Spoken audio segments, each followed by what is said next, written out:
Good morning, everyone. I hope everyone is having a wonderful day today. So as you can see, we're on our farm, and I just thought I'd do our video partly here today. First of all, I want to discuss what is retirement. More specifically, what do I think retirement is for me? And maybe you agree, or maybe you won't. Maybe retirement looks different than you.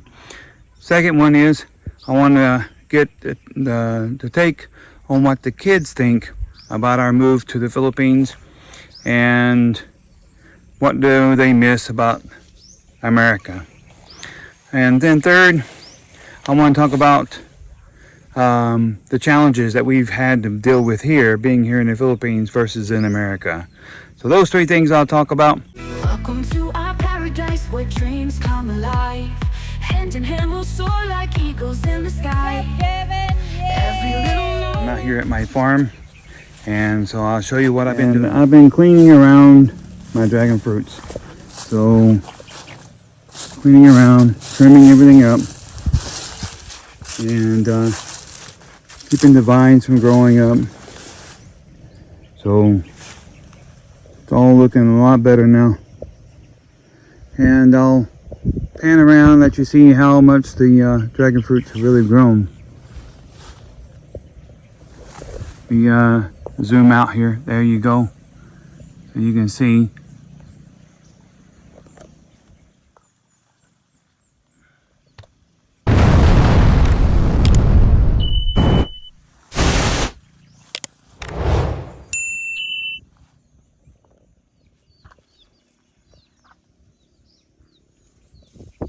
So this is our caretaker. He is spraying our farm, de-weeding everything, getting ready next to fertilize so that our corn can grow and continue to develop the way we want.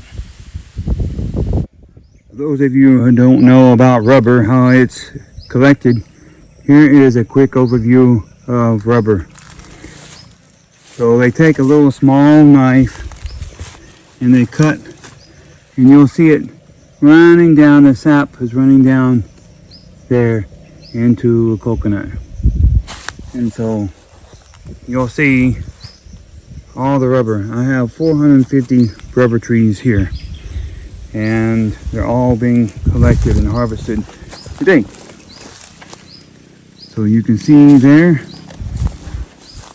so we get between 55 and 70 kilos every time we harvest.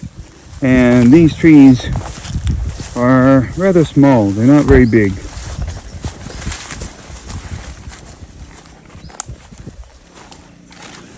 So you'll see there, and just to let you know, this is how big, about as big as my hand.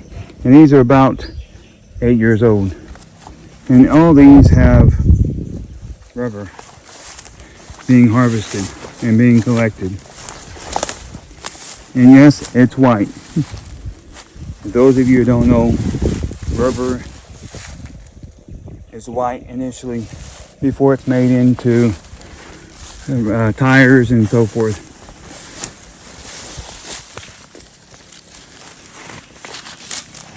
Something I didn't know until I came to the Philippines.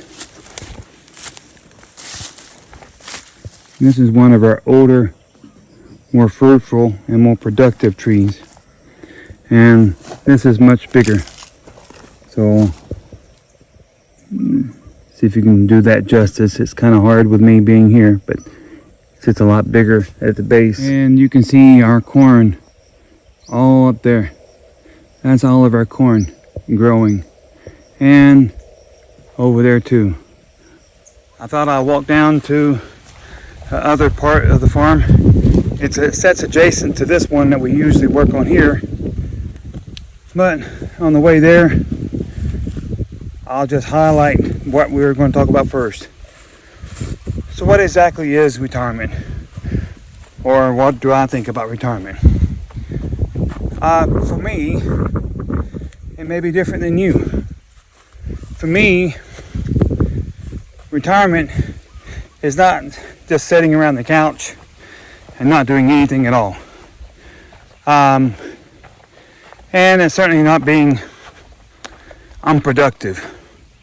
you know, just sit around relaxing all the time and not really accomplishing anything. But for me, retirement is freedom. You know, all my life I had to punch a time clock in and out, and they dictated my life. I was a slave for them. And you know, even if you have your own business, you become a slave to that business because you're always striving to make money, and your customers or whoever your business partners are, or whatever it is that you do, you have to give of your time for that. If you're not engaged in that, then you're replaced. They'll find someone else. And the same thing with the nursing industry, or every job I've ever had in my life. It's a time clock I had to punch in, and they dictated my life. And I was there as a nurse, I was there for 12 hours. They dictated my life, and my life revolved around that work. I didn't have the freedom or the luxury to do what I wanted to do, and I didn't have that freedom. And they even controlled my off days. I wasn't allowed to take a vacation anytime I wanted to. I had to beg and ask permission to go and do anything. I wasn't allowed to travel very far, even on the days I was off, because as many of you might know, there's a nursing shortage in our country, or in the U.S. And because of that, lots of times you were on call, or you had to be close just in case there was a shortage. And so you were not allowed to travel very far. And so you had to stay close to home. So therefore, you're their slave. Second of all, to ask for a vacation. I wasn't allowed to take vacation during holidays because, you know, people were sick or off during that time period, or whatever. And we rotated around. Don't get me wrong, we rotated around between who was off for Christmas and Thanksgiving and these other U.S. holidays that was recognized. And so we rotated around those time periods. So we didn't necessarily work, but you weren't allowed to request a vacation around those time periods because you had to be close just in case something happened, somebody got sick or whatever. But that was just restricted. It was a no-go policy. And any other time during the year, I had to ask permission to take a vacation. And it would depend if someone else has already asked for that time period off. So you could not go unless you're approved and take time off, even for a week or 2 weeks. And you know, as well as I do, I have 2 kids. And they're in school, right? They get a certain time period off, and most of the time it's around the holidays, right? And they get a week off for fall break and for spring break, and then the Christmas break. They even get a few days off for Thanksgiving break and so forth. But I couldn't go anywhere with them. I couldn't do anything with them except stay around locally because I was restricted. I was always under enslavement. I had a master. And something else that you may not have realized, as a nurse, all these companies restricted if I could go and get a part-time job anywhere else, because I was not allowed to moonlight if I'm working full-time for this company. Now, of course, if I work part-time, then of course I have more control, more leeway. But working full-time for the company, I was restricted. I could not go and work at another job without their permission.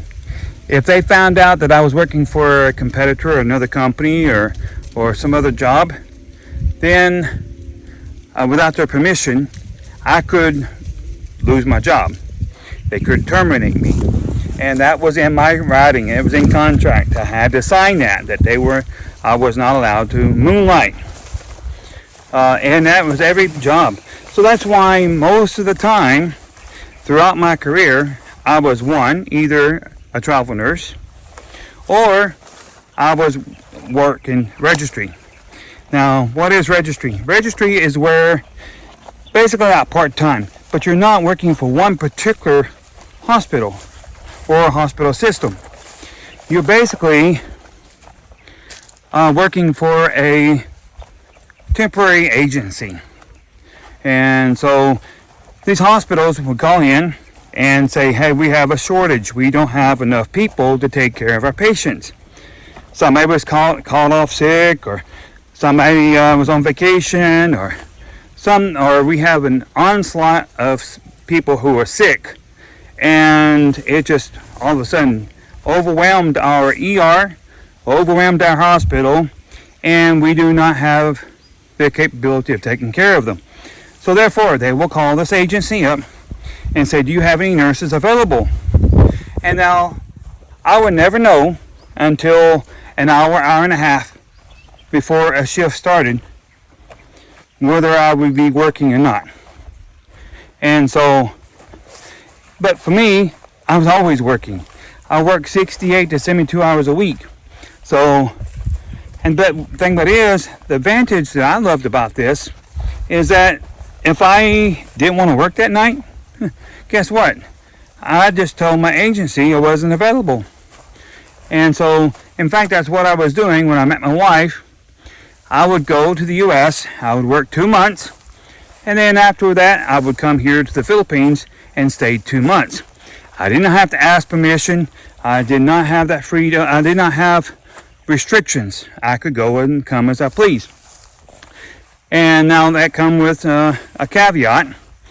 When they get back from those who are regularly working all the time, they would get the priority of the business that I necessarily wouldn't, because I just came back.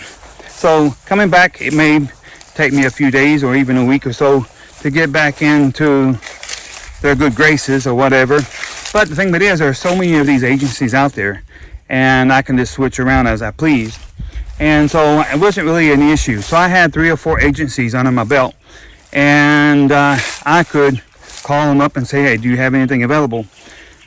And the pay would vary, but it was awesome to be able to do that, and it was a privilege. So I did that for a number of years. But after my wife and kids came, or my wife and my daughter came to America, I stopped doing that because it wasn't regular and enough, and it wasn't reliable and dependable. So I needed to get a full-time job. But I really hated doing that. So retirement for me is the ability to be my own boss, and not to be lazy. I like to be able to do what I want, when I want. And if I want to farm, or if I want to just sit back and take an easy day, I can. If I wanted to go somewhere, I don't have to ask permission. Like right now, if I wanted to go to America, I basically can. Money dependent, of course, but I don't have someone dictating to my life as far as being able to come and go, do as I want, and I like that. So that's what retirement is for me. So next up, I'm going to interview my kids, so stay tuned for that. Here at my other farm, I just wanted you to take a quick overview. This is our farm here, and this is some peanuts here. And I have some beans. And there's my coconut in the back there. So all that, with those back coconuts here, all the way down to right here, where you see that tree right there. That's all my property there. And it goes all the way back there to those tall trees in the back there. Let me get where you can point, right there. So it goes on back there, and then it comes all the way around back in there, and it goes down that hill there, down the other side. So I have about one hectare here, and the other side is 2 hectares. So I have a total of 3.1 hectares. I wanted to give you a little bit of perspective. Let me see if I can zoom in here. There we go. That on top of the hill, let me get my finger there. That on top of the hill is our farm there. So that's where we sit, and that's where the house is at for our caretaker. And my dragon fruit is right on the other side of that hill right there. Down the other side is where the dragon fruit farm is. So just give you a perspective just how hilly it is and how we have to climb all this all the time. And this is my route back home. This is our little pathway. I'll zoom back out here. And this was our neighbor's corn. So to get back up to my other part of my farm, I mean, I can cut across the field there because both my farms are connected. They're just adjacent to each other. And so just at the 2 corners, they connect. And so I could go across there, but it's pretty grown up. But here, just give you a little perspective of how we have to walk up this incline here. And I don't know if the camera does it justice, but it's pretty high up. And you can see how deep the ruts are just for my motorcycle coming up through here. But we've been wanting to get the Baron guy captain up here with his graders and stuff to come through here and level this off and pack it down. It wouldn't take him maybe an hour or 2 hours to grade this whole entire place, where it'd be a little bit quicker for us to get up here. Anyway, we keep hoping that they'll do that. But as it is now, this is the main road that we have to go in here. And then that's our perspective there. Give you a little bit more of an insight here. See the kawaii there, which is, kawaii is a bamboo. That's ours. And you see the coconut tree there. That's all of ours. That's our border right there. And there's a kawaii there too. That is a bamboo. That's ours. And it goes all the way up there where you see those old trees. Here at the entrance of my other farm.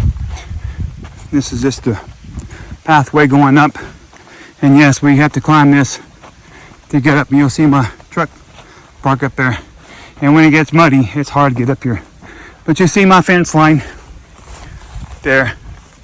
It's not finished yet. We're getting there. And it goes all the way down. You see the coconuts there. It goes all the way down to the other side over there where my finger's pointing. And you see our makeshift tree line here. I'm in the process of putting a concrete post in everywhere. So see if I can make my way around. And they're growing up in this tall grass here.